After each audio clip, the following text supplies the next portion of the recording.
निश्चलदास विचार सागर वडगावी भक्तार्थ झाला उच्चार काळे ग्रंथ पारायणानंतर शिर्डीत आचार कथियेला ग्रंथ करावा आधी श्रवण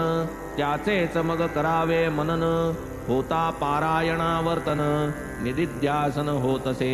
वाचिले ते नाही संपले पाहिजे ते कृतीत उतरले या उपड्या घड्यावर तोय ओतले तैसे जाहले ते सकळ व्यर्थ व्यर्थ ग्रंथ वाचन हाती नये जो अनुभव ज्ञान ब्रह्मसंपन्न गुरुकृपे वीण पुस्तकी ज्ञान निष्फळ ये अर्थीची अल्पकथा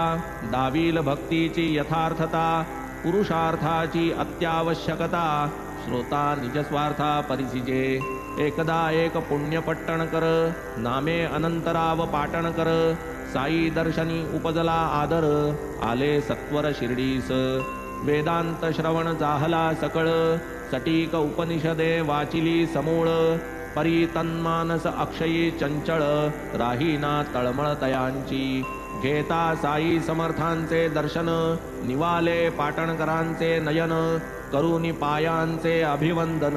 यथोक्त पूजन संपादिले मग होऊनी बद्धांजुळी बैसूनी सन्मुख बाबांचे जवळी अनंतराव प्रेम समेळी करुणा बहाळी पुसतकी केले विविध ग्रंथावलोकन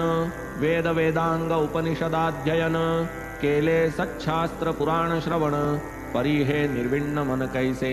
वाचिले ते व्यर्थ गेले ऐसेच आता वाटू लागले अक्षरहीन भावार्थी भले वाटती चांगले मजहून वाया गेले ग्रंथावलोकन वाया शास्त्र परिशीलन